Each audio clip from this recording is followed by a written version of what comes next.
이어서 봄날이 난다 하고 올라가겠습니다. 말씀 드립니다.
안내 말씀드리겠습니다. 지금 470석이 마련되어 있는데 지금 470명이 넘게 오셔서 일단 뒤에 저 의자를 한 30개에서 50개 이상은 깔려고 합니다. 자리를 많이 마련하지 못해서 대단히 죄송합니다. 앉지 못하시는 분은 잠시만 좀 기다려 주십시오.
교육청에 근무하셨던 분, 또 우동기 교육감님 잘 아시는 분들 일찍 다 나오셔가지고 단체 사진 찍을 때 이걸 앞에 들고 찍도록 하겠습니다.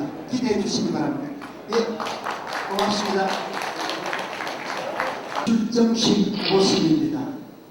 그동안에 설립 취지문과 제호글씨 그리고 로고를 제정했습니다.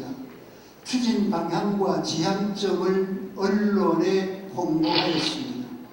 신한국운동 추진본부 카페를 개설했습니다. 또 홍보 팜플릿도 만들었습니다. 주요 사업은 기관지 신한국 발간사업, 신한국운동 추진 독본 발간사업, 부설 인성대학원 운영, 시민의식 계도 특별 강연회 연 1회 개최, 애항신 고치를 위한 문화재 및 역사적 인물 유적 탐방, 지역사회 봉사활동 등으로 전개하고 있습니다. 그동안 신한국운동의 역량은 신체적 역량, 정서적 역량, 사회적 역량, 도덕적 역량, 지적 역량을 갖춘 20개 덕목을 추구하는 비정치적 의식, 계도, 실천 단체로 그 성격을 구성하고 있습니다. 2015년에 기관지 1호와 추진 독본 1호를 발간한 바 있습니다. 2016년 제2호를 발간하였습니다. 2017년 제3호를 발간하였습니다. 기관지 표지는 태극기를 주제로 하고 독본 주제는 무궁화를 주제로 하고 있습니다. 2018년 2018년 제4호를 발간하였습니다. 2019년 제5호를 발간하였습니다. 오른쪽은 안동 무궁화입니다. 2020년에는 제6호를 발간하였습니다. 2021년에는 제7호를 각 호마다 2,000부를 발간하여 배포하고 있습니다. 2022년도에는 제8호를 발간하여 배포하였습니다. 2023년 올해에는 제9호를 발간하여 배포 중에 있습니다. 기관지 제10호 원고는 제1부, 2부, 3부로 나누어서 원고를 모집하고 있습니다.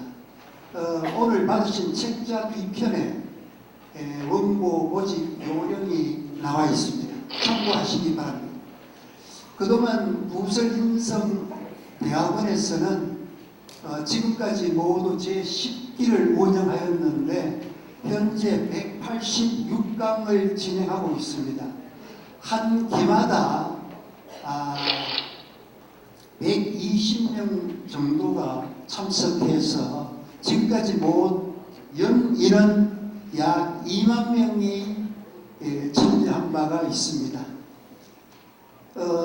여기에 강사님은 둘레에서 추천하시는 강사님을 모시고 있습니다.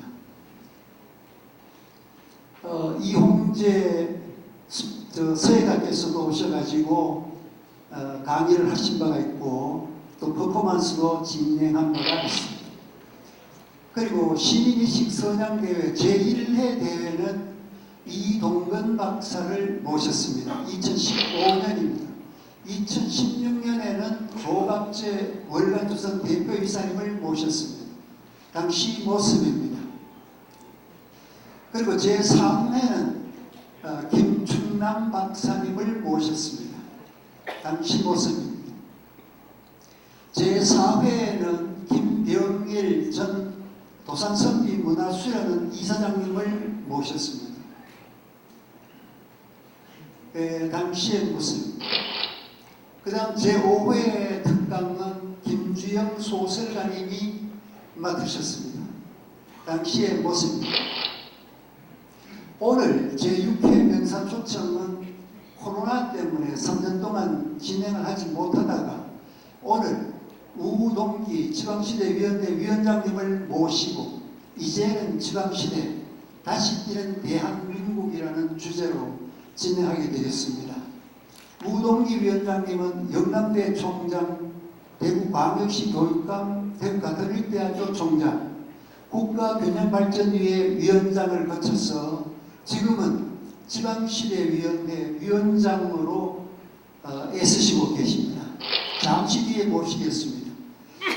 신한국 정신찾기 문화유적 답사를 진행했고 대마도의 역사여행도 진행을 한 바가 있습니다. 먼저 홍석준 국회의원님의 축전을 보내오셨습니다.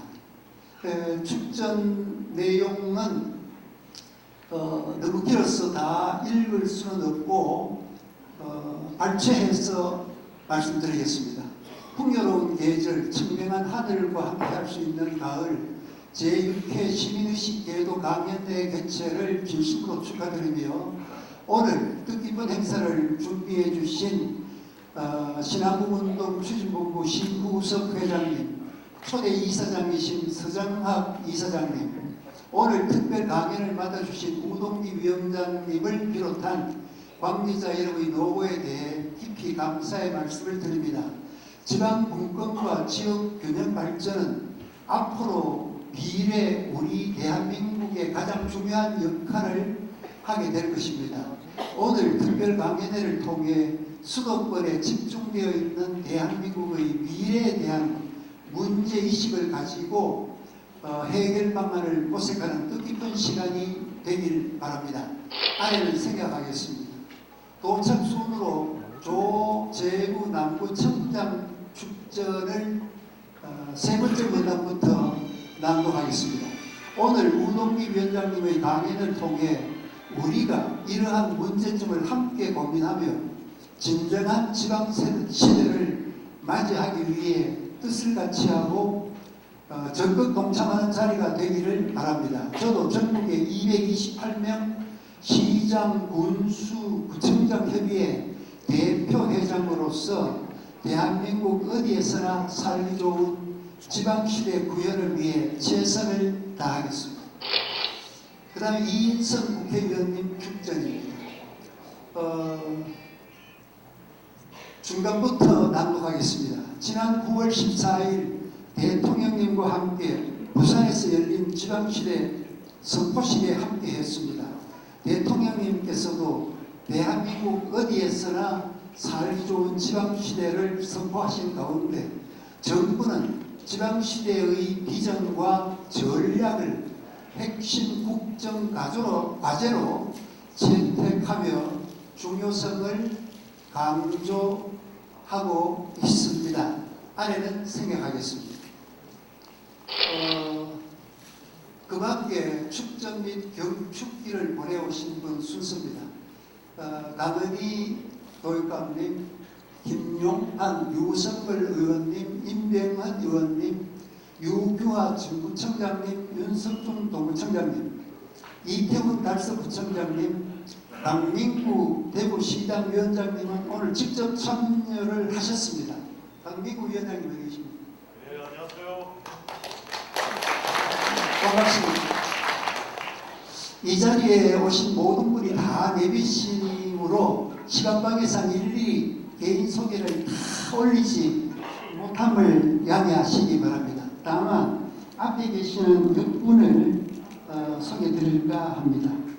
먼저 홍종흠 매일신문 논설주간님 오셨습니다. 김성근 한국교육혁신위원회 위원장님 오셨습니다. 최영조 하백님과 정석현 시인님 오셨습니다. 영산문인협회 이정식 회장님과 총무님 등 같이 오셨습니다.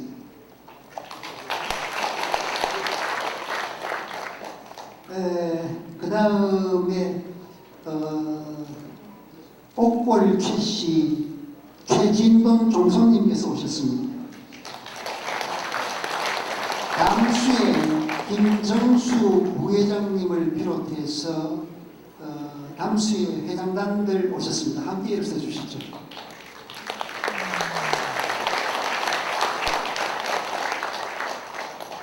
박도규 묘골 순천박씨 문중을 대표해서 박도규 선생님 모셨습니다. 반갑습니다. 그 다음에 박을규, 김영근, 박윤자 교육장님을 비롯한 대구광역시 교육가족 일동이 참석하셨습니다. 이따가 함께 기념 촬영을 하겠습니다. 그 다음에 정수의 중앙본부 유옥생 총장님 모셨습니다. 그 다음에 우리 신한국운동 추진본부 박영수 고문님을 비롯한 남수의 부회장단들 인사드리죠. 예, 고맙습니다.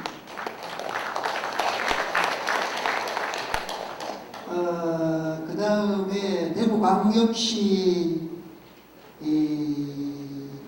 요트협회 이종만 회장님 오셨습니다. 여기 계십니다.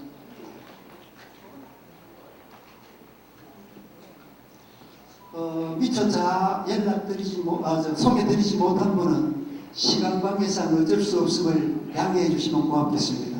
그리고 오늘 지금 500좌석이 가득 찼습니다. 그래서 뒤에 서 계시는 분도 계신데 조금만 불편하시더라도 자리를 좀 도와주시면 고맙겠습니다. 자, 그러면은 서정학 초대 이사장님의 환영사가 계시겠습니다. 오늘 이 행사뿐만 아니라 신한국운동 추진본부 모든 활동에 대해서 지원해주고 계십니다.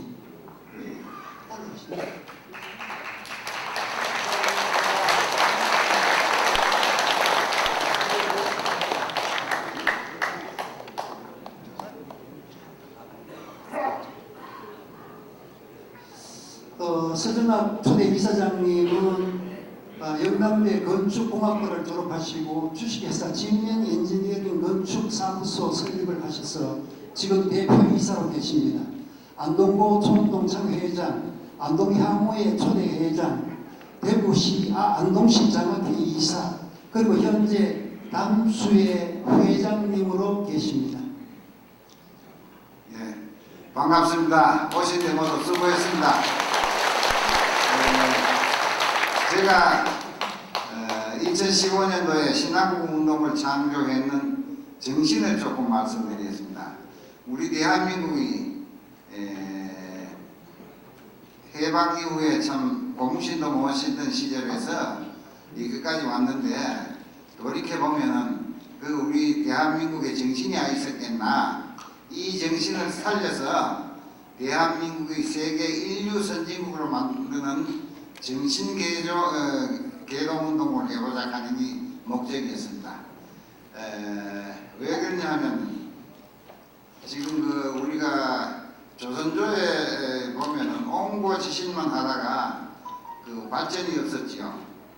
그래서 온고 창신을 했기 때문에 우리나라가 이렇게 발전이 됐다. 이래보고 앞으로도 인류 선진국이 되고 이북도 통일하려면은 이북 주민들도 신한국 운동으로 교육을 해야 되겠다, 이런 생각도 가져봤습니다. 여러분들 그 뜻을 아시고 대한민국 발전을 위하여 같이 모두 힘써 주시고 잘못하는 일이 있으면 바로 잡아 주시면은 참 고맙겠습니다. 앞으로 우리나라가 잘 발달하려면은 이 신한국 정신이 최고 정신이다, 이래 보고 제가 이 신한국 운동을 추진했으니까 이해를 해주시고 협조를 많이 해주시면 감사하겠습니다. 오늘 멀리서 오신 운동기 박사님 강연하러 오시는데 한번 일어서서 박수 한번 칠게요. 강연하러 오시는데 안녕하십니까. 예, 고맙습니다. 앞으로 각자 모두 건강하시고 가정이 행복하시기를 기원합니다. 이만 끝이겠습니다. 감사합니다. 아까 제가 표명을 잘못하신 분이 계십니다. 우리 고문으로 박종수 고문님이신데 다시 한번 일어서주시죠. 예, 고맙습니다. 일일이 소개 다 드리지 못한 점을 거듭 용서를 운동기 지방시대위원회 위원장님을 모시고 강연회를 시작하도록 하겠습니다. 뜨거운 박수로 청해 주십니다.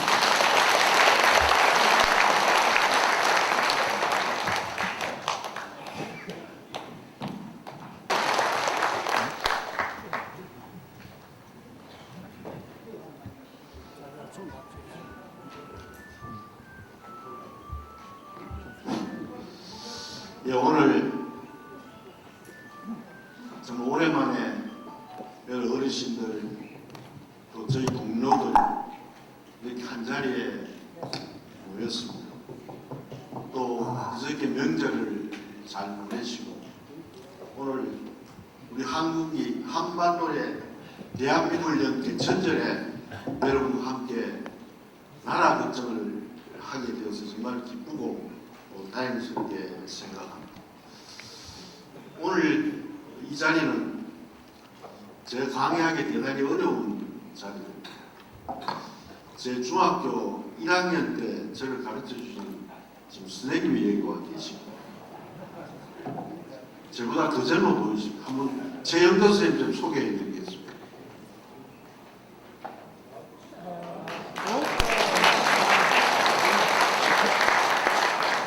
원래 연세가 얼마쯤 됐다는 건 여러분 상상에 좀 맡기겠습니다.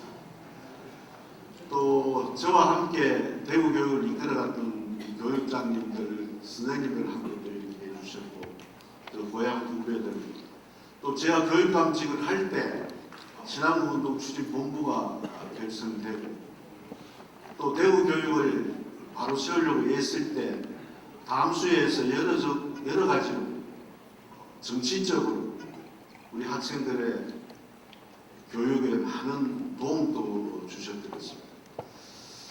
그런 인연들이 이리저리 얽히긴 합니다만, 그다음 교육감 그만두고 저도 이렇게 한번 퇴임을 하면서 인사도 이렇게 못 드렸는데 오늘 이 자리에서 이렇게 다 뵙게 되었습니다.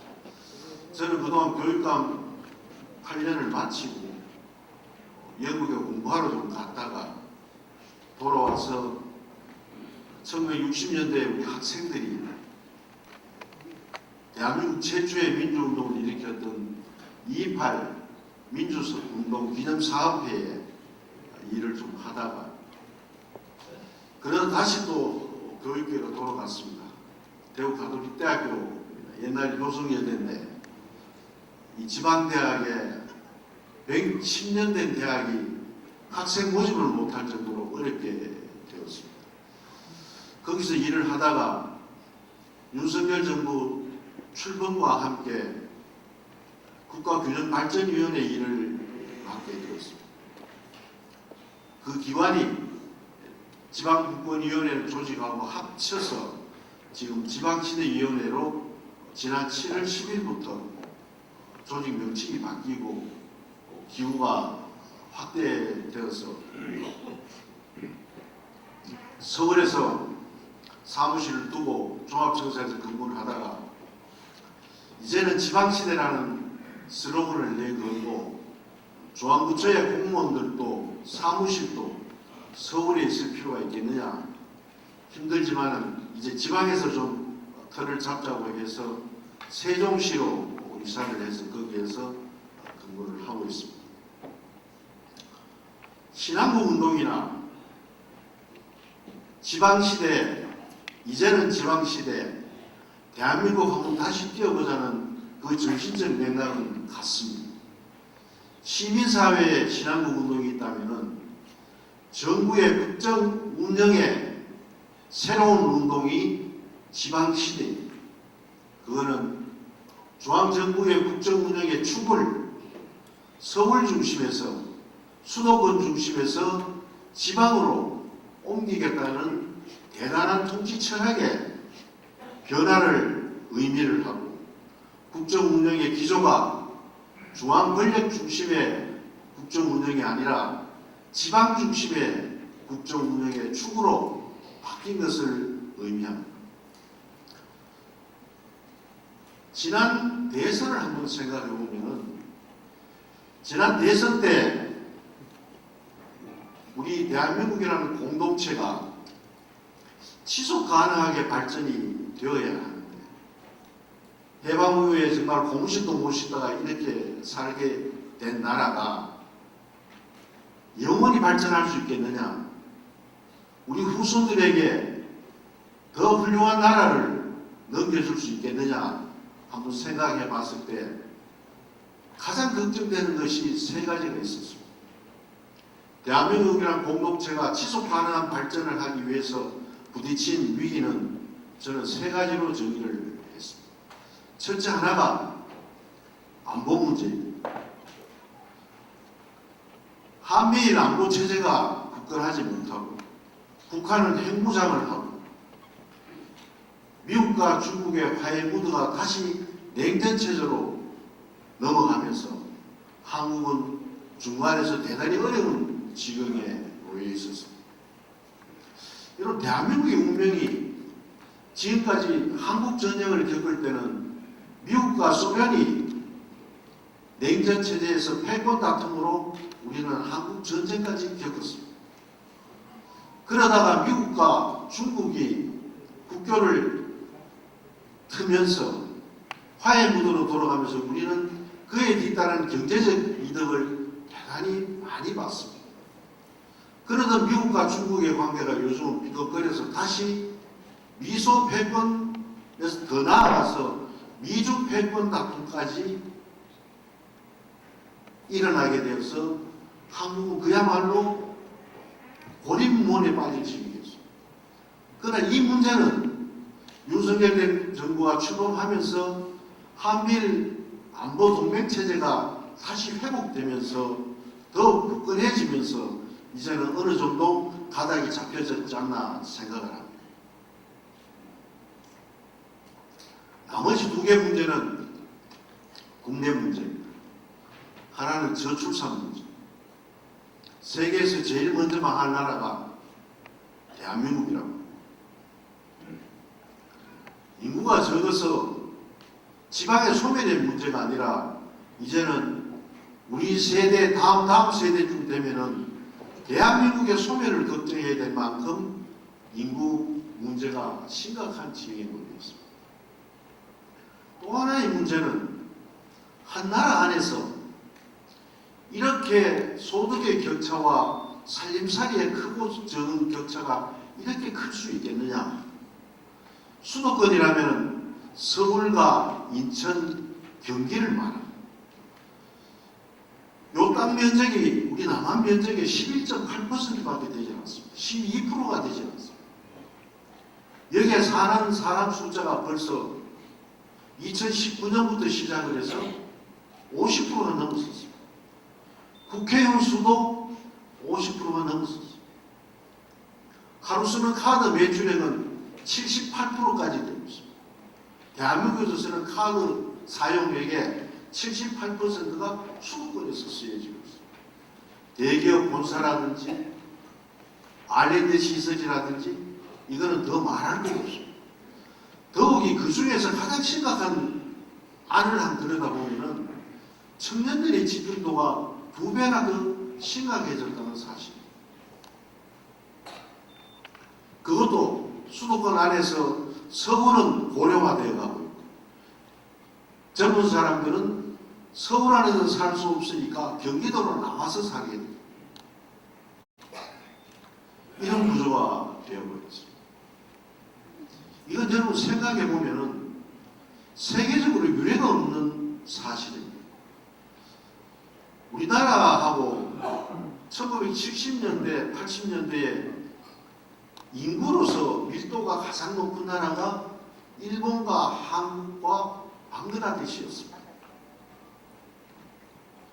평방미터 안에 사람 사는 숫자가 가장 조밀하게 사는 나라가 한국, 일본, 방글라데시였는데 지방 소멸, 수도권 일극 집중 이런 얘기들을 일본 사회가 만들어낸다는.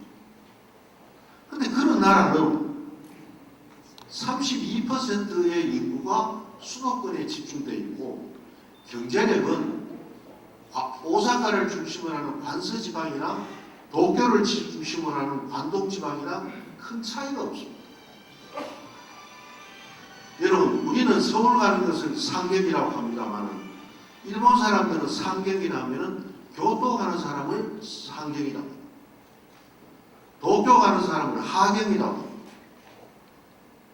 교토대학이 동경대학보다가 노벨상 수상자가 더 많습니다.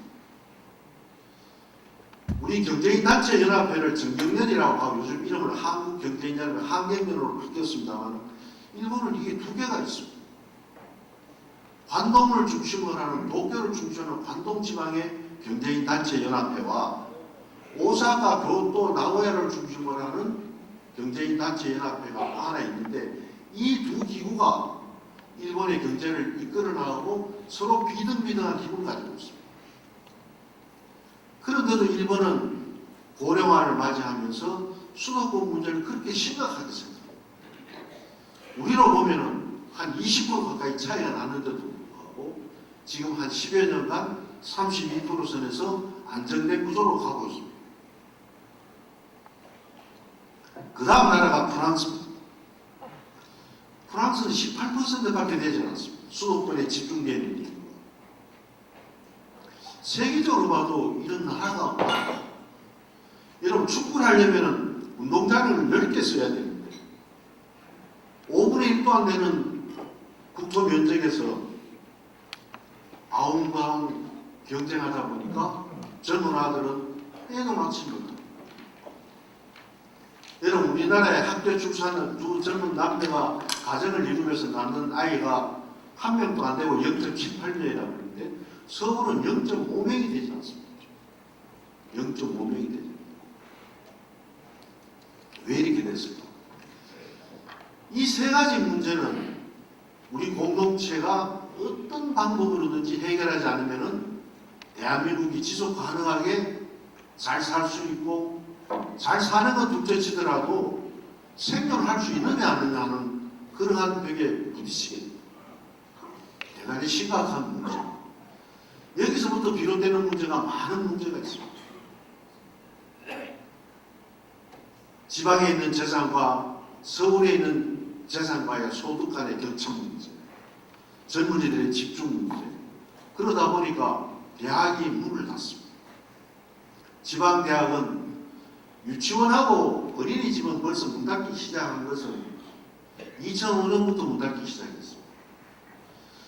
2005년에 제가 영남대학 총장으로 일을 하기 시작을 했는데 그때 인구 추계가 발표가 됐습니다. 여러분 인구 통계는 굉장히 정확합니다. 100년, 200년 뒤에 예측은 어렵지만은 현재의 인구가 20년 뒤에, 30년 뒤에 어떻게 될 것이라는 것은 굉장히 정확합니다. 그때 2005년에 정부에서 뭐를 발표했냐면은 앞으로 20년 뒤에 대한민국의 대학 중에 반은 없어진다고 그랬어요. 그게 2005년입니다.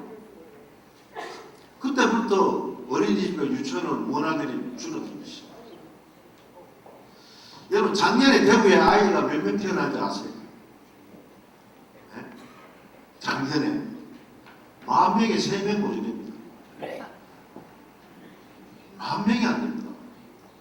10,000명까지 뭐 되게 많아 보이죠? 한번 계산을 해볼까요?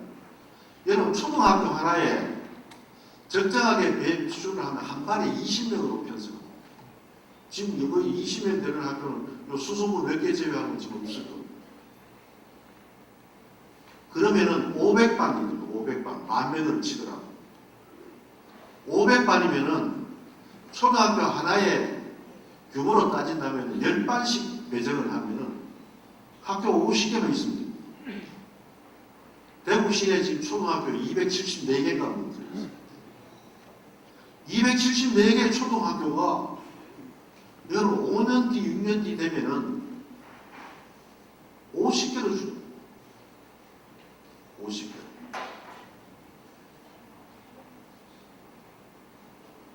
이러니까 여러분 경기가 살아나겠습니까?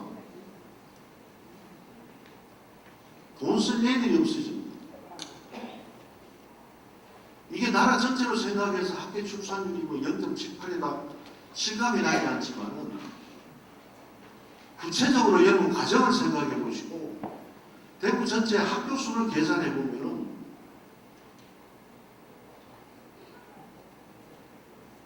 이게 보통 심각한 문제입니다. 이런 문제에 지금 이 문제를 이렇게 심각한 안보 문제는 지난 대선 때 후보들 간에 격렬한 논쟁도 있었고 여러 가지 대안들도 논의가 됐습니다. 정당의 이념에 따라서 주장하는 정책도 달랐습니다.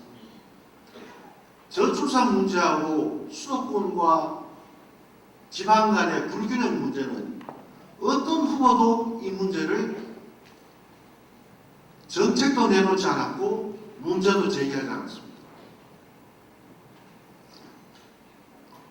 여러분 기억나세요?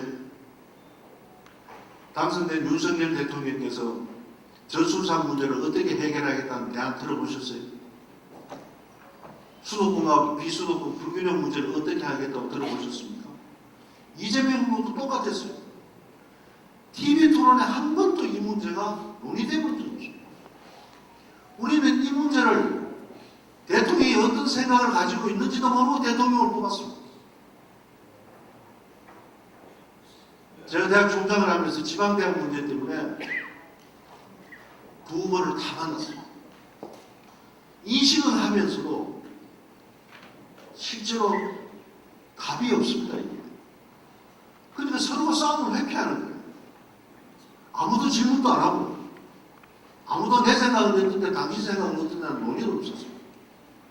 그렇게 출범한 정부가 윤석열 정부. 근데 윤석열 정부가 당선되고 제일 먼저 만든 것이 원래 어느 대통령이 당선이 되면 인수위원회를 만듭니다만 인수위원회와 별도로 지역균형발전 특별위원회를 만들었습니다. 그 위원장이 우리 대구 출신의 김병균 위원장을 위원장으로 임명을 하고 거기서 여러 가지 정책들을 만들었습니다. 그러면서 이때 뭐를 내놨냐면은 여러분 그전까지는 언론계도 계시는 우리 홍종훈 의원도 계십니다만 80년대부터 우리 지역 지방에서는 지방이라는 말을 잘 쓰지 않았습니다. 이거 차별적인 용어라고. 서울도 지방인데 왜 우리만 대립되게 지방이라고 그러냐. 그래서 지역이라고 쓰자고 그랬습니다. 지역. 근데 인수위하고 지역균형발전특별위원회에서 대통령께서 5년 동안 이 나라를 이끌어갈 국정 목표를 6가지를 제시했는데 그 6가지 중에 대한민국 어디서나 살기 좀 지방시대를 말을 붙였어요. 어떻게 할 생각으로 지방시대를 붙였냐. 대통령 유세 때 TV 토론도 하기가 어려울 정도로 풀기가 어려운 이 과제를 또 차별적 용어라 해서 음지에 있던 용어를 양지로 끄집어내었습니다. 이것을 정면 돌파해 보겠다는 의지를 표시를 했습니다. 굉장히 어려운 문제. 이게 박정희 대통령 때부터 50년 이상 누적되어 온 결과가 지금 이런 구조가 되고 있습니다.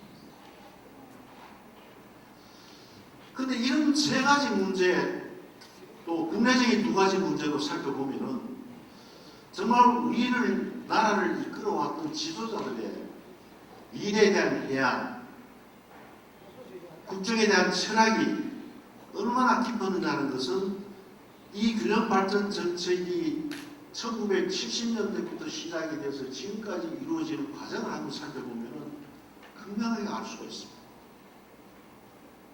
여러분 인구 문제부터 한번 살펴볼게요. 여러분 가족계획을 언제 시작했느냐 하면 1968년에 시작했습니다. 이거 다 가족계획 세대잖아요. 그때 68년에 한 가족이 6.8명을 넘깁니다. 저도 8남매 중에 둘째입니다. 우리 어른들이 다 그렇게 낳았잖아요.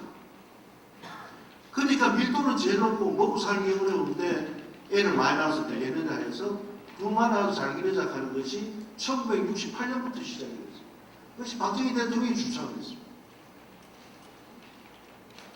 근데 이거를 그 다음 대통령들은 생각도 없이 희차게 학교 출산율 1.0 떨어지는 무렵까지 96년까지 가족계획이었어요.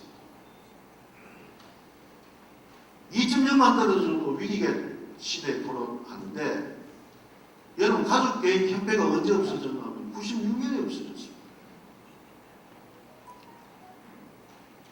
돈도 필요 없이 늦게는 하나만 넣자고 했잖아요. 근데 이웃나라 일본은 학교 출산율이 1.33. 근데 일본은 2차 대전 이후에 한 번도 산하제한 정책을 하지 않았습니다. 계속해서 출산 장려 정책을 했습니다. 이국 밀도 우리하고 방글라데시가 세계에서 제일 밀도가 높은 나라입니다. 제 경험을 하는 얘기입니다. 제가 2005년에 일본 유학을 갔습니다.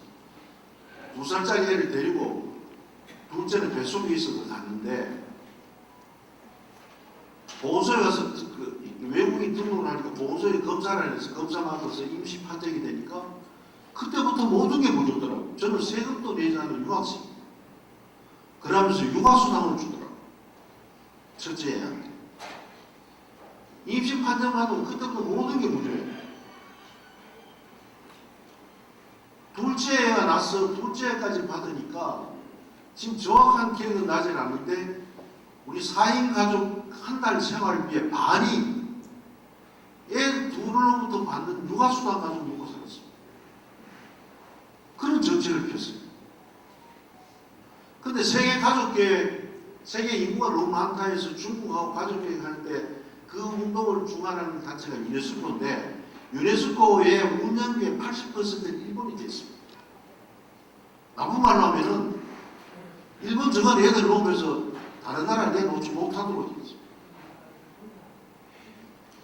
그래서 제가 둘째가 났는데 저하고 나이 같은 일본 교수가 선물을 주겠다고 점심을 같이 했어요. 그래서 축하한다고 그래서 내가 선생님 애가 몇 시입니까? 5시간이에요.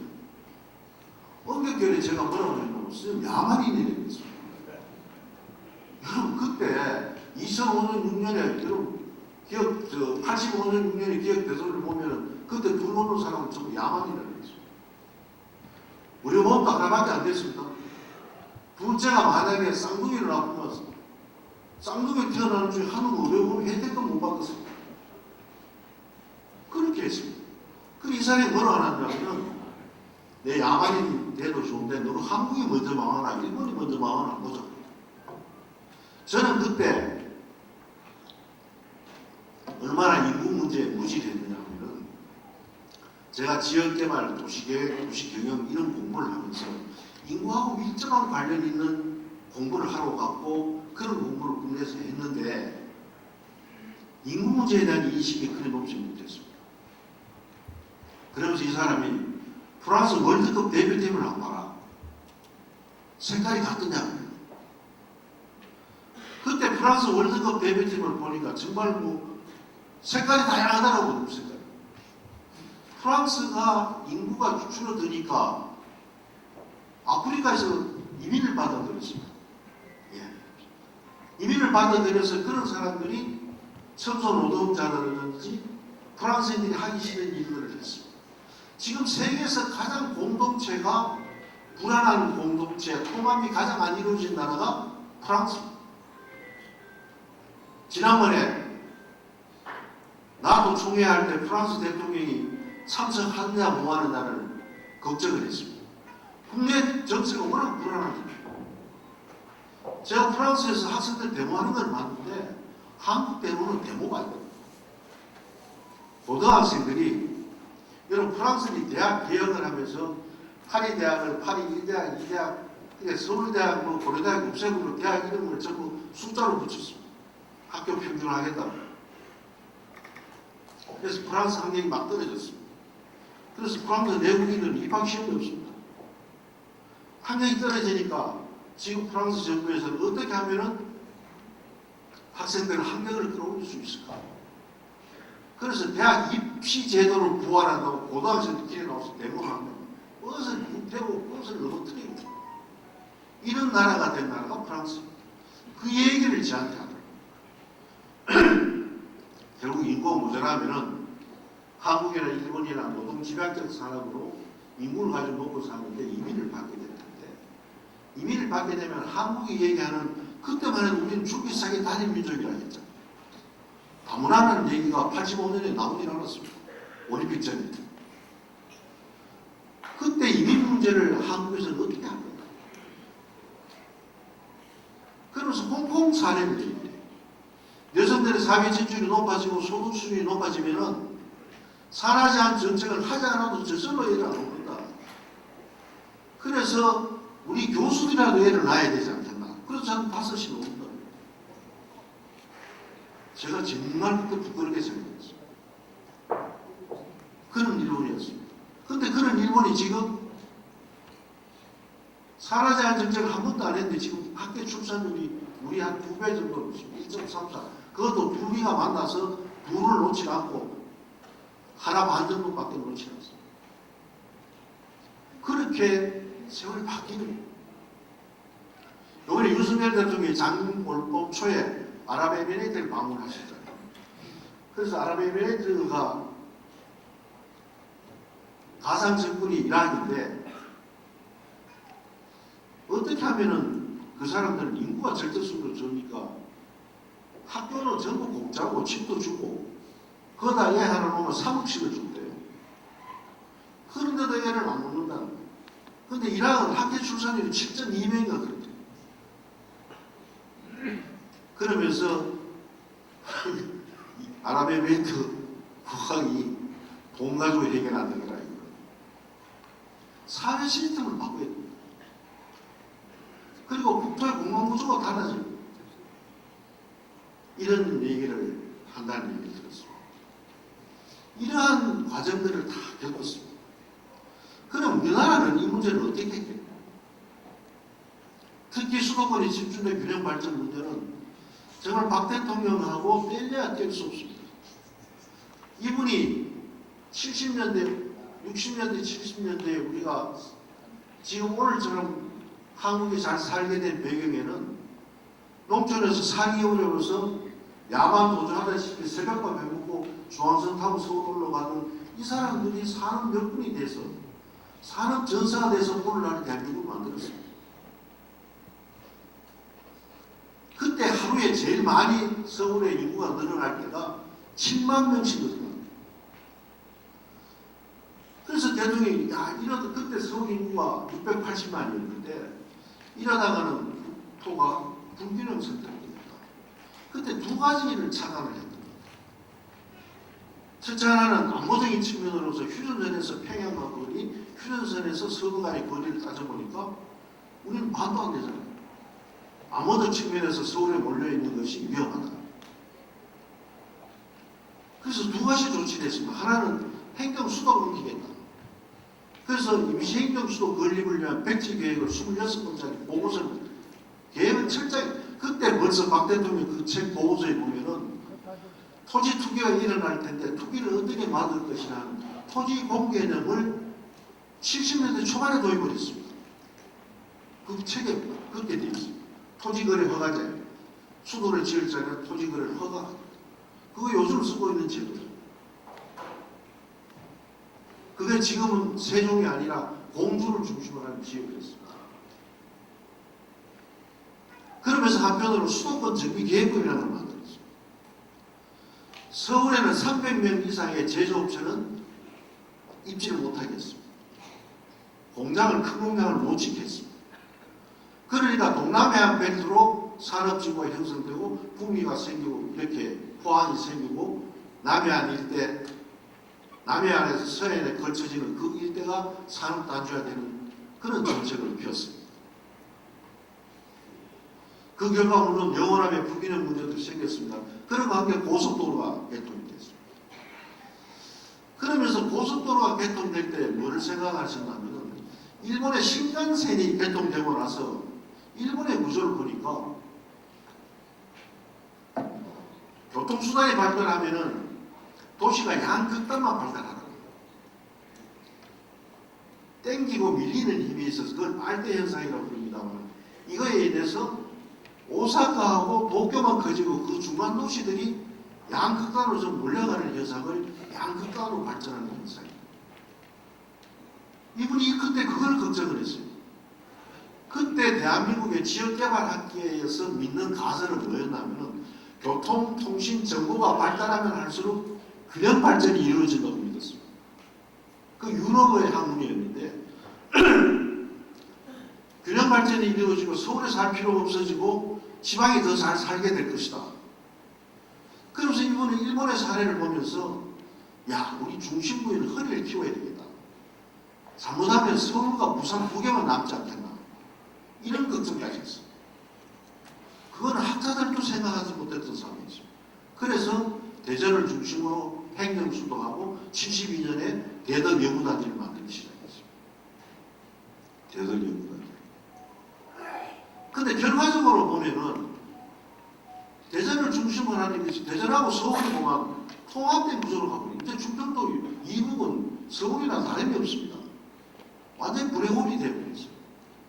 근데 일본은 나고야 경제권이 오사카를 흡수되면서 도쿄와 오사카라는 두 개의 거대한 경제축이 생기니까 도쿄가 한 32% 정도로 유지가 되고 있어요. 우리는 부산, 경남 다 합쳐도 지금 800만 조금 넘습니다. 그걸 보면은 대단히 미래지향적인 그런 국가 경영에 대한 해안을 가지고 있었어요. 제가 영남대학을 졸업하고 첫 직장이 79년 1월 달에 어디를 만나면 국토개발연구원에 취직을 했습니다. 78년 10월에 임시행정수도 건립 계획을 해보니까 국내에 전문가가 없다. 그래서 이 분야에 연구하는 외국에서 공부한 학자들을 모집해라니까 국토개발연구원을 설립 목표를 국토의 균형 발전. 그래서 우리나라의 균형 발전이라는 얘기를 정부 정책에서 제일 먼저 쓴 사람이 박정희 대통령. 그 수도권 정비 계획법을 만들고 연구원을 만들고 수도권 정비 계획법에서는 대학의 신설, 증설, 억제 다 해줘. 정원도 안 늘어줬어. 그래서 고려대학 조청 캠퍼스가 생기고 연세대학 원주 캠퍼스, 한양대학이 반월, 중앙대학이 안성, 국교를 만들어 갈 수밖에 없었던 것이 서울을 키우지 않겠다는 정책에서 시작이 됐습니다. 철저한 중앙정부 주도적 정책이었습니다. 이런 정책을 펴왔습니다. 근데 지금 생각해보면 여러 가지 좀 회고를 해보면은 그 정책도 올바른 정책만은 아니었습니다. 왜냐하면 그 분야의 학문적 뒷받침 우리나라에서 굉장히 늦었습니다. 외국에서 배워왔죠. 교통, 정보, 통신이 발달하면 할수록 균형 발전이 일어나고 지방의 산지 정도 서울을 몰려갈 필요가 없다고 생각했는데 막상 경부고속도로가 생겨버리고 KTX가 되고 나니까 결과적으로 전부 서울로 다 빨려오죠. 지방 병원이 되질 않고 여러분 삼성병원이 수서역에서 가는 환자가 3,000명이 넘는다고 합니다. 그 셔틀버스 다니는 숫자를 가지고 계산을 합니다. 이런 구조가 됐습니다. KTX 개통될 때 바로 이 자리에서 옛날에 청구 개발입니다. 그 TBC를 운영할 때 KTX 고속전철 개통과 대구 지역 경제에 미치는 영향이나 세미나를 바로 이 자리에서 하게 됐습니다. 그때 대구 사람들은 대구 살기 좋아집니다. 신문을 지금 뒤져보면요. 야, KTX 생겼으니까 아침 먹고 서울 가서 여자들은 강남에 가서 미장원 가고 친구들 만나서 점심 먹고 영화 한 편 보고 집에 와서 애들 밥 해줘도 된다. 이게 대구 언론들의 주류였습니다. 그때 한편으로 걱정됐던 것이 앞으로 KTX역과 함께 부산으로 대구 경제권이 흡수돼 버리면 그렇지 않으면 충청 이북의 블록홀이 돼서 대구 경제가 점점 더 어려울 것이라는 겁니다. 그래서 그 무렵에 생겼던 게 뭐가 하면은 여러분 대구 포항 고속도로가 어떻게 생겼냐면 그런 걱정에서 생긴 겁니다. 92년에 그때만 해도 예비 타당성 조사 이런 게 없을 텐데 뭐 실명을 거론하겠습니다. 허화평 의원이 포항 국회의원을 할 텐데 제가 그때 대구에 서울에 국토개발 연구원에 있을 때 대구 경북 출신들 학자들 식사를 하자고 그러더라고요. 그래서 갔더니만은 내가 고향을 위해서 할 일이 뭐가 있겠냐. 그래서 우리가 제안했던 것이 앞으로 대구는 포항을 앞문으로 앞마당으로 쓰는 발전이 필요하다. 대구가 내륙이기 때문에 여러분 대구가 전국에서 도시 중에 고속도로가 제일 많이 통과되는 도시가 되고 이 장점은 다른 지역의 경제를 빨아들일 수 있는 역할도 할 수 있지만 뺏기는 역할입니다. 그래서 그때는 대구 포항축을 구미 대구 포항축을 그걸 그때 대구포 전략이라고 그랬는데 그 축을 발전하기 위해서 포항하고 대구에 고속도로를 놔야 됩니다. 그 다음날 아침에 예산이 확보가 되더라고요. 그때 그런 시대였어요. 여러분 그래서 대구 포항 고속도로가 생긴 겁니다. 그러다가 이 우여곡절 끝에 대구를 보면은요 정말 한 지도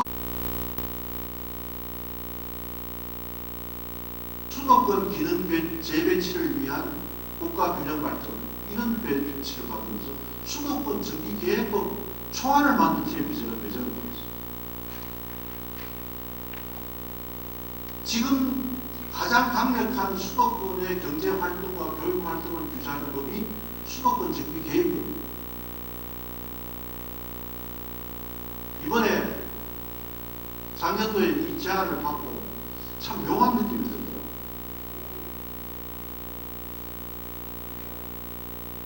야, 어떻게 대학 졸업하고 첫 직장에서 있었던 일을 어쩌면 이게 마지막 공직인데 이 일이 어떻게 내게 맡겨집니까?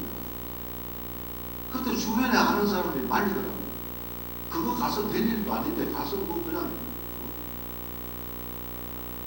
균형 발전 50년 동안 해봤지 않느냐. 저도 그 내용을 알고. 저건 대통령 뜻이 없으면 되지 않는데 서울에서 자라났고 중앙 집권적 생각을 가지고 있는 검찰에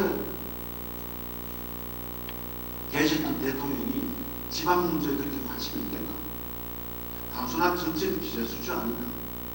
막차 타고 가서 고생하지 말고 그냥 대구 대학 출마해라. 이 자리는 상근이 아니고 비상근인데 총장하고 같이 겸직을 하는 겁니다. 가서 보니까 이 겸직해야 될 자리가 아니어서 재단의 양해를 구하고 대학 총장을 그만두고 지금 제 일을 하고 있습니다.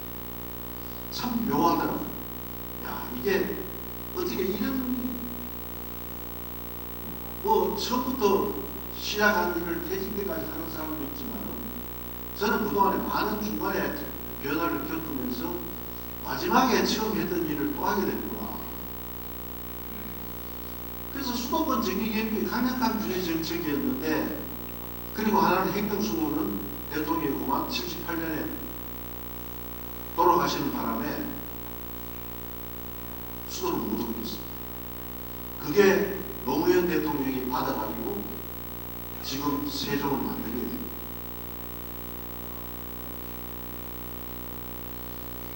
그런 과정을 겪었습니다. 그럼 역대 대통령들이 다 균형 발전 정책을 외쳤습니다. 그 정책에 큰 변화가 언제 왔냐면 김대중 정부 때 왔습니다. IMF가 터지니까 경제적으로 어려우니까 기업들이 전부 규제 완화를 해놓으라고. 수도권에서 사업을 해야 이게 살아나지 한국 경제가 살아날 수 없다. 그리고 주무장생의 노동집약적 산업에서 첨단 산업으로 바꾸려면 인력도 있는 서울에 있어야 됩니다. 수도권에 공장 입지를 안 주면은 우리 중국으로 가겠다. LG는 그렇게 정부를 협박했어요. 그래서 여러분 가지고 갔습니다. 구미에서. 그래서 김대중 대통령 때 첨단 산업에 한해서는 수도권 정비계획을 개정을 해서 수도권에 첨단 산업을 입주하도록 허용을 했습니다. 당장 경기를 회복해야 되니까 균형 발전 정책은 많은 시간이 걸리지만 규제를 풀어서 경기를 회복하는 것은 효과가 빨리 일어나죠. 그러니까 여러분 구미에서 삼성에서 연구단지 짓다가 판교로 바로 가버렸습니다. 그래서 구미가 하청공단 되고 그래서 첨단 산업이 되고 김대중 대통령 때 고속도로에다가 인터넷 하이웨이를 끊어서 우리나라의 AI 혁명을 가져오게 된 그런 경제적으로 순기능적 측면이 그런 좋은 정책을 펴면서도 결과적으로는 지역 불균형의 단초를 김대중 정부가 제공을 했습니다. 그러니까 역대 대통령들이 경기가 어려우면 유혹을 받고 규제를 완화해서 당장 서울 중심으로 뭐를 해야 효과가 나타나는 거예요. 그러다가 YS 정부도 이 균형 발전 정책을 어떤 전략을 썼느냐 하면 지방자치제를 시행을 해야 돼요. 중앙정부가 모든 것을 쥐고 있어서는 국가 균형 발전이 되지 않겠다. 그리고 민주주의의 근간은 지방자치가 아니냐. 불뿌리 민주주의를 하겠다고 지방자치제를 시행을 했습니다. 의회 이용화 선거를 하다가 시장 군수 도지사는 임명제를 했었는데 그때 선거제로 바꿨습니다. 선거제로 바꿀 때 뭐를 주장했냐면 언론계나 학계에서는 이런 상태로 자치제를 시행하지 말고 행정구역을 개편을 하자는 것입니다. 지금 우리가 시군이 있고 도가 있는 중층제의 자치개척구조인데 이걸 하나 없애버리고 단층제로 하자. 땅도 좁은데 뭐 이렇게 중층제 할 필요가 있느냐. 그리고 또 하나 이유가 있었습니다. 지금 남북 문제는 문재인 대통령보다 더 활발하게 전초했던 정부가 김일성 정부입니다. 김일성하고 회담연을 앞두고 북한 가려마다 김일성이 죽었지 않습니까? 그래서 김영삼 정부가 내가 임기 동안에 자치제 시행을 하고 행정구역 개편은 선거해가면서 하자 해가 먼저 시작하고 나니까 지금 행정구역 개편이 요원하게 되고 선거를 보편하게 이해관계가 갈리니까 행정구역이 통폐합이 일어나지 않습니다. 그때 일부 도농통하면 달성군이 대구로 들어오고 하는 이런 정도입니다. 지금 생각하면 그것을 그때 42개의 행정구역 개편안이 있었습니다. 왜 그것이 또 필요했나 하면 통일이 된다고 생각을 하면 북한이 그 3년 전에 행정구역 개편에서 도를 막 쪼갰습니다. 여러분 남북 통일이 되면 통일헌법을 만들어야 돼요. 공동체가 살아갈 서로 약속을 담은 규약을 만들어야 돼요. 그걸 만들 때 대부분 국민투표를 합니다. 국민투표를 인구 중심으로 하면 남한이 뭐 멀뚱하게 많은데 북한이 동의를 하지 않는다. 그래서 북한은 행정단위에 의한 대표성을 주장하기 위해서 행정국을 쪼갰습니다. 그래서 우리도 쪼개자 해가지고 그 안이 42개 안이었어. 도를 42개로 만듭니다. 시군 없애요. 지금 생각하면 참 아쉽다. 그때 행정구역 개편을 하고 자치제를 시행했으면 훨씬 더 효율적인 지방자치가 되었지 않겠나. 그리고 망국적인 지역 갈등도 없애는 것입니다. 여러분 지리산 중심으로 도 하나 또 생기는 것입니다. 지금도 그 안이 살아있습니다. 그 다음에 이제 그 지방 균형 발전에 물리적으로 정책을 다녔던 노무현 대통령인데 노무현 대통령이 세종에다가 행정수도 만들겠다 해서 위원회 걸려가지고 지금 이름이 행정중심 복합도시입니다만 각 부처는 다 와 있습니다. 지금. 앞으로 대통령실하고 국회도 운영되는데 그때 전국 11군데에다가 혁신도시라는 걸 만들어서 여기 반야월, 경북은 김천 이걸 만들어가지고 160개 공공기관을 전국에다 흩었습니다. 이게 도저히 안 되니까 전국기관을 흩어보자. 그러면은 그 사람들이 서로서 가족들 끌고 오면 인구가 늘어나지 않겠느냐. 굉장히 단순한 생각을 하게 되죠. 세계에서 수도를 옮긴 나라는 있지만은 공공기관을 강제로 흩어놓은 나라는 프랑스하고 한국 두 군데인데 프랑스는 라데방사로 파리 옆에다가 우리 대전에 뭐 전매청, 조달청 이거 옮기는 것도 그런 정도였지 한국처럼 나주에도 보내고 진주도 보내고 대구도 가고 이런 적이 없어요. 지금 거기에 대한 부작용도 굉장히 일어납니다.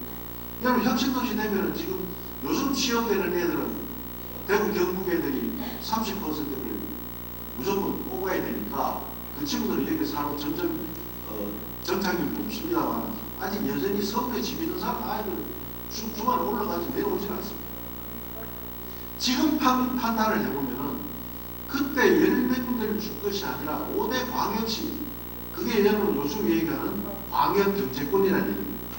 메가시티라는 얘기입니다. 부산, 대구, 광주 이런 중심으로 대도시에다가 비치를 했으면 공공기관 이전도 훨씬 더 상승 효과가 있었지 않겠나 이런 평가를 합니다. 그때 기대가 대단히 컸죠. 그런 과감한 정책도 있습니다.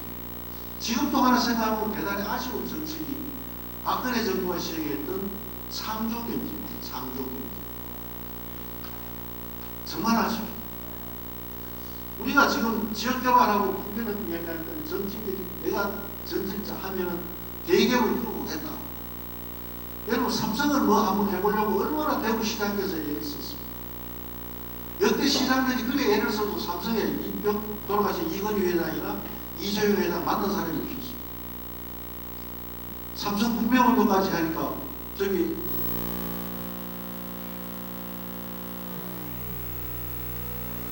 배관하는 저 삼겹동에 오페라하우스 조그만 하나 지어주고 손 들어버렸어요. 그때 박근혜 정부가 출범하면서 연고 있는 대기업을 지역별로 바뀌었습니다. 삼성전자는 대구 경북, 경남 같은 데는 부산이 기계설비 이렇게 대기업을 정경련하고 청와대 경제수석이 합의를 해서 지역개발 중심은 대기업이 가서 지방에 내려가서 특성화 전략을 펴서 그 지역 경제를 일으키자는 것이 상조경제의 핵심입니다. 여러분 대구 삼겹동 저기 제일 자리에 가면 상조경제 단지라고 써놨지만 박근혜 대통령이 탄핵되면서 삼성 다 떠나고 있어요. 지금 대기업들이 상용인대에 따라서 투자하는 게 없어요. 저것이 만약에 지금까지 창조 경제가 지속적으로 추진되었더라면 우리나라의 산업 생태계를 바꿔줬습니다. 왜냐하면 대기업 하나 정도면 이 인력이나 취업 시장이나 거주구조를 완전히 바꿀 수 있는 시스템이 되죠. 자, 이런 과정을 겪었습니다. 역대 정부들이 다 노력을 했습니다. 전두환 정부 때도 대전에 외철을 갖다 옮기고 삼성군 사립으로 옮겼습니다. 근데 왜 이렇게 안 되죠? 점점 더 50%가 넘을 정도로 서울이 밀려들어요. 두 가지 실책이 있었습니다. 하나는 이거를 너무 서울을 죽이면서 서울의 규제를 통해서 지방에 잘 살게 하려는 이 정책이 실패가 됐어요. 아무리 경제활동을 규제를 해도 그것이 일시적인 규제와 효과가 있는 것이 장기적으로 효과가 없었습니다. 그래서 이것을 이 권한을 지방에 차라리 넘겨줬더라면 각 시도지사들이 각계 약진해서 뭔가 다른 구조를 만들어내지 않았는데 또 일률적으로 하다 보니까 공모를 통해서 하다 보니까 어떤 지역에 특성화된 산업이었고 전국이 천편일률적인 산업입니다. 여러분 반도체 같은 거는 바닷가에서 하면 안 되는데 반도체 제주도가 반도체 하기도 다릅니다. 반도체만 반도체 다 몰려오고 2차전지 하면 2차전지 다 몰려오고 여러분 대구도 되게 나쁜 짓 하는 게 아니었어요. 우리가 이명박 대통령을 뽑아놓고 대구를 의료 혁신단지를 만들어서 저쪽 혁신도시였다가 첨단 의료 복합단지를 정부에 공모를 했습니다. 그때 정부 계획은 오송을 중심으로 하는 첨단 의료 복합단지를 만들라고 계획을 했는데 대구가 막 죽기차기도 해놓으려니까 그때 얘기를 들어보면은 이명박 때 이거 해주면 대구 먹고 사나 각하 이것만 해주면 절대 다른 거 얘기 안 하겠다. 그러니까 정부가 왜 한 군데 해줄 거를 원주하고 오송하고 대구를 해줬어요.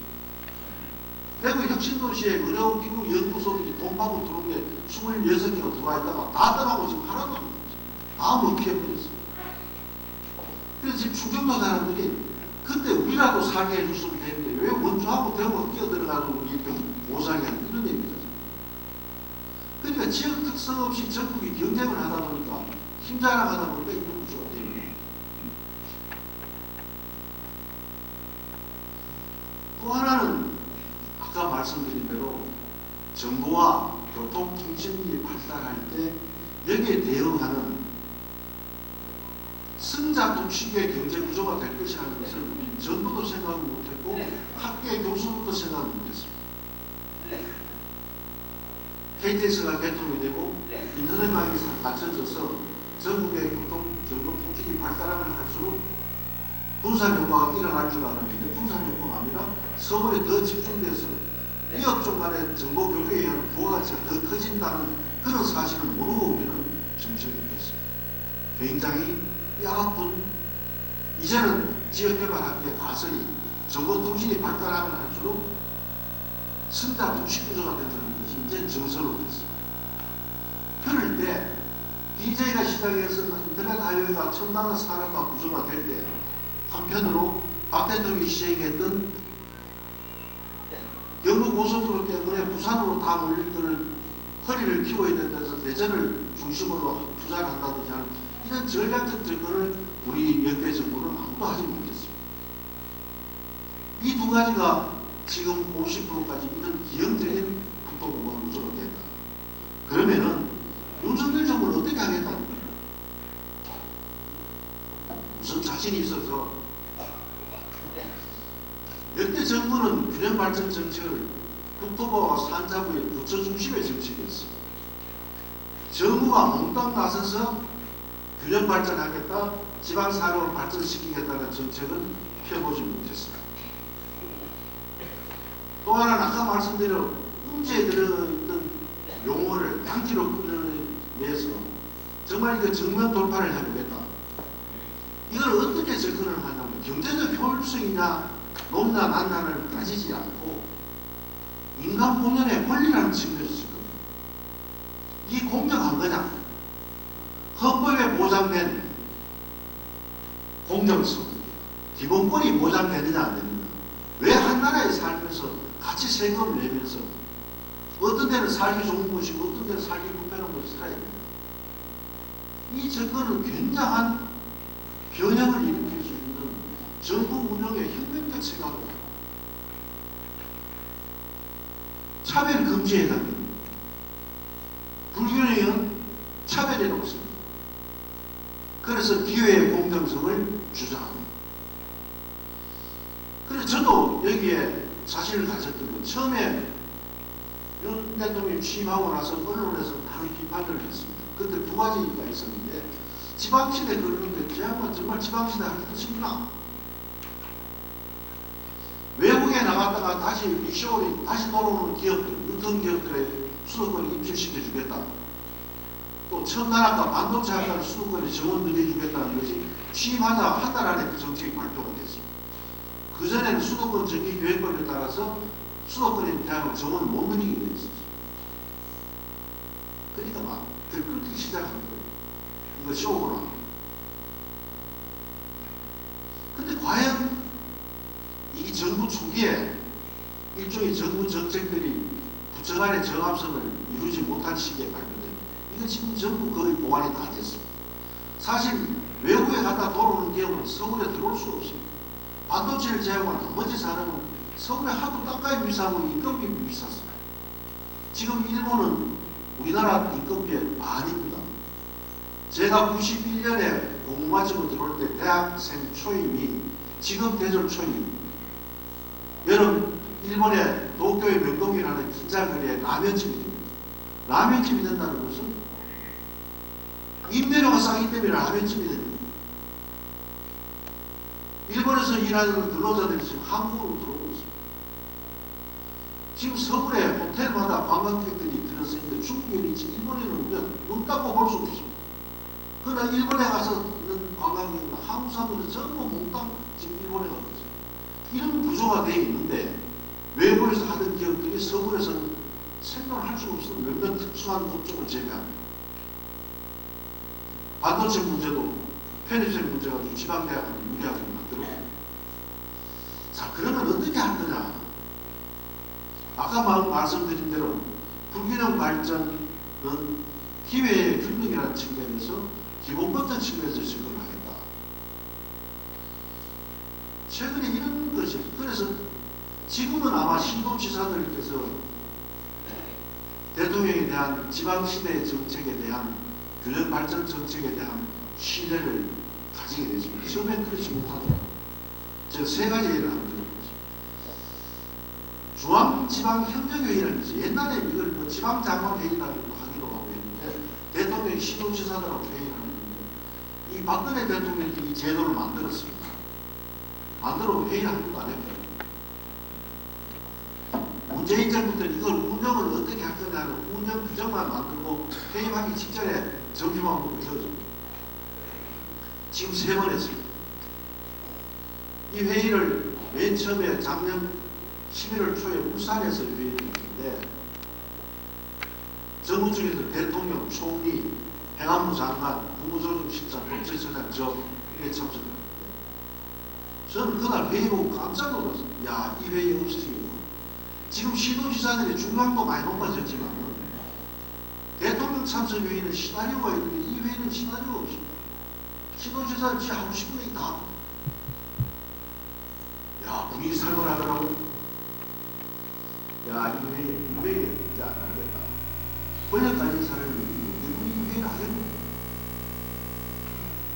실제로 용산의 참모들이 회의하지 말라고 했습니다. 그래서 대통령께서 이 회의야말로 하는 국무회의로다 생산적입니다. 내가 이 기회를 통하지 않고는 어떻게 정해지지 않는 시나리오 없는 얘기를 들어줄게. 다음 회의부터는 국토부, 교육부, 산자부, 문화부 장관 배석합니다. 그 두 번째 전주에서 있습니다. 그때 내 이제 시도지사들이 막 재미를 늘려가지고 더 분위기가 그걸 다 참고 넘기더라고요. 그러면서 그날 뭐 자치 조직권을 다 시도지사들이 일을 안 하니까 전부 승인 받아야 되고 우리가 열심히 뛰어올 테니까 이 사건도 달라. 극장 자리 내가 마음대로 만들 수도 달라. 이런 주장을 하니까 미국의 주지사의 법원할 권한을 줄 테니까 지방의 경제와 산업은 당신에게 책임지시오. 내가 제일 부러운 것이 미국의 주지사들이 기업 유치하려고 한국에 와서 세금도 깎여주고 땅값도 임대료도 안 받고 하는 거 제일 부럽더라.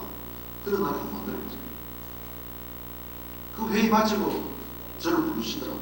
갔더니는 어떻게 하겠나. 그래서 보고를 했더니만 그래가지고 언제 균형 발전이 이루어지고 언제 국권이 이루어지고 1차적으로 권한부터 주나. 연방제에 준하는 권한을 주고 지방 국권형의 국가 개조에 이룰 수 있는 연방제에 준하는 국가 개조에 이룰 수 있는 이거 엄청난 일입니다. 그런데 지금 5대 국책연구기관을 모아가지고 수립을 하고 있는데 그중 일부를 지난 9월 14일 날 부산에서 지방시대 선포식을 하면서 발표되었습니다. 아마 이제 시도지사들, 시장 군수들이 총액 임금비 속에서 정부에 무슨 규제 권한이 있냐면 인구하고 세금 들어오는 수하고 이런 산업활동을 위해서 인건비를 쓸 수 있는 금액을 정해놓습니다.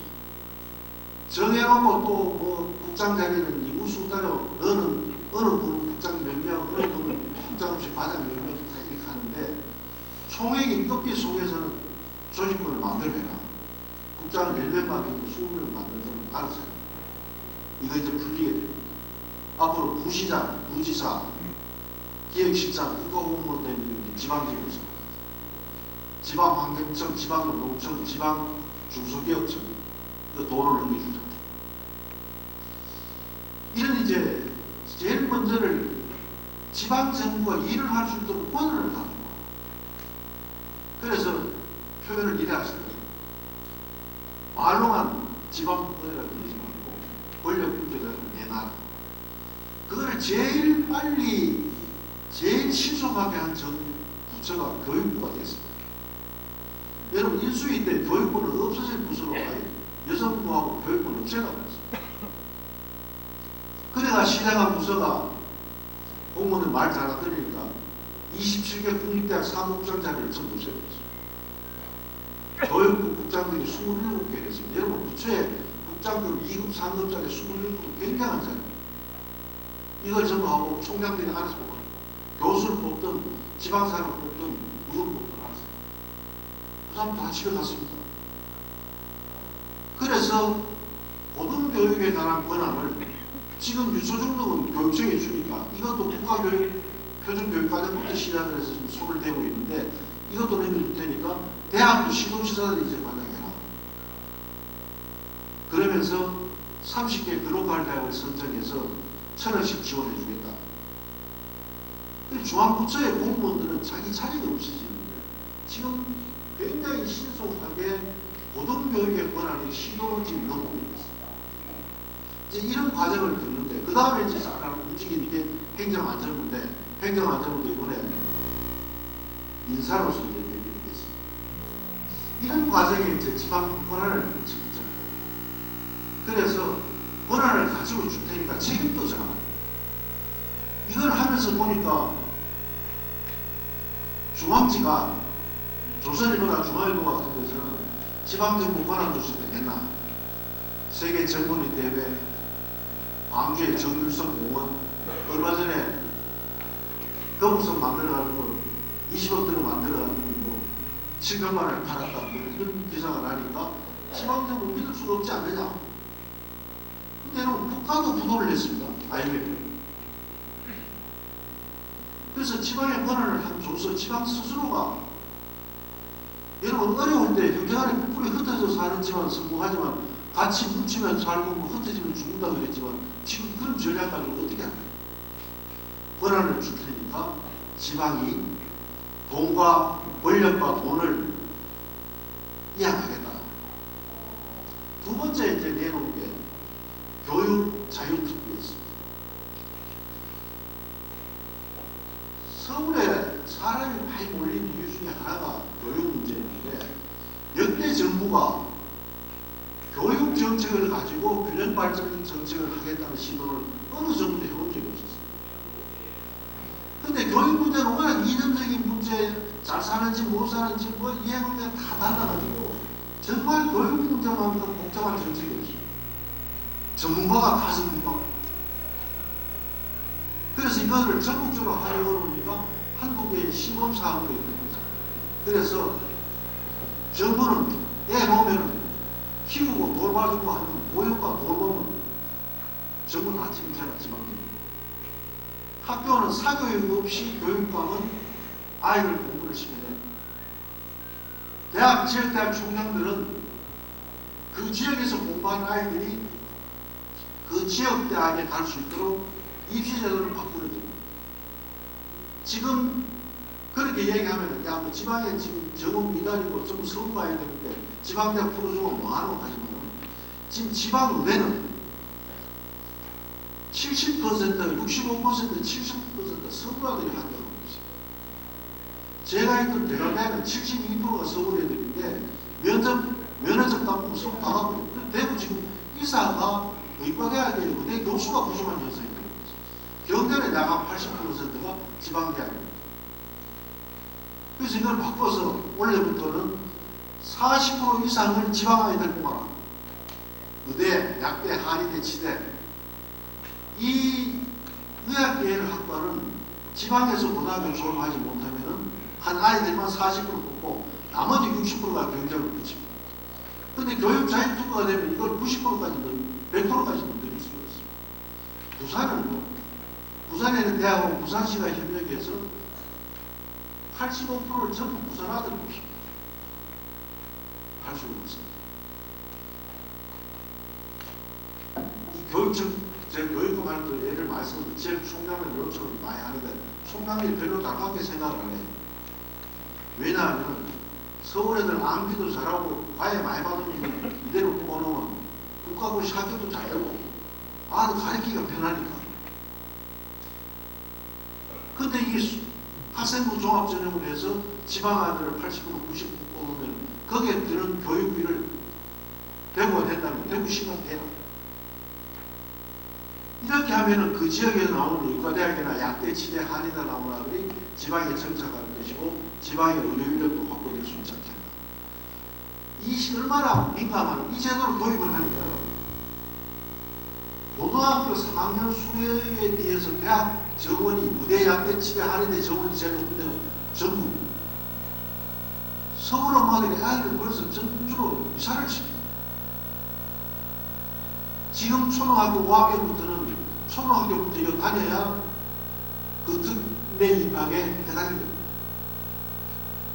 그래서 그러면 지방대학에서 나온 애들이 취업도 돼야 될 것입니다. 그래서 기회발전특구라는 새로운 제도를 하나 만듭니다.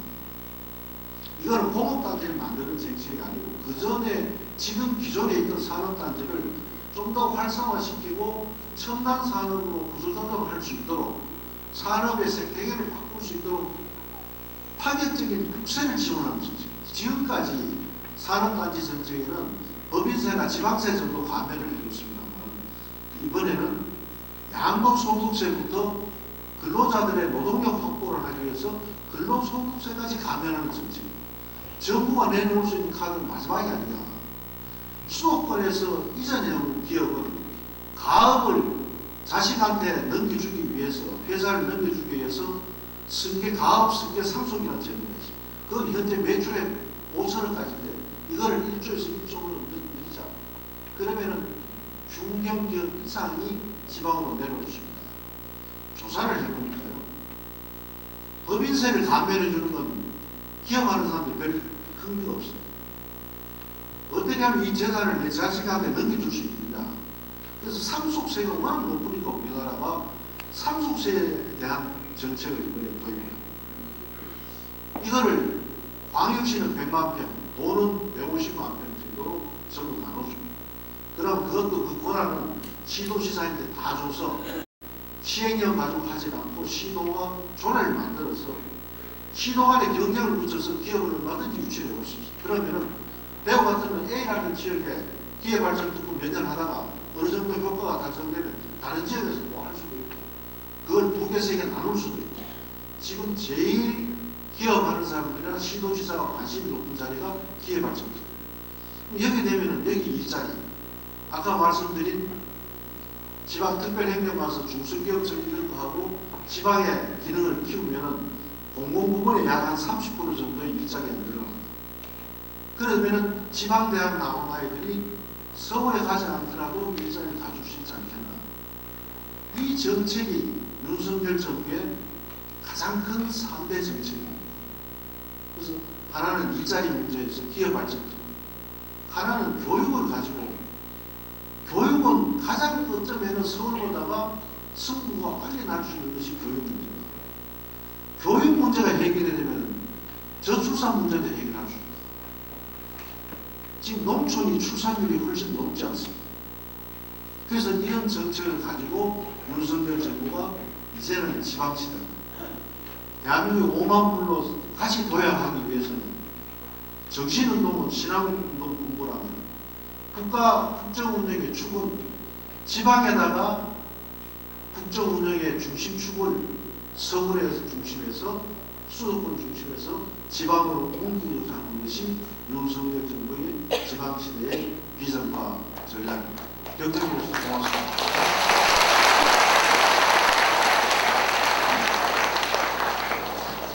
연락해 주신 우동기 지방시대위원회 위원장님 고맙습니다. 혹시 질문하실 분 계십니까? 질의응답 시간을 가지도록 하겠습니다.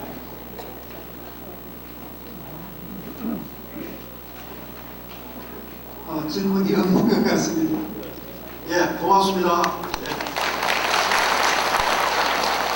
자.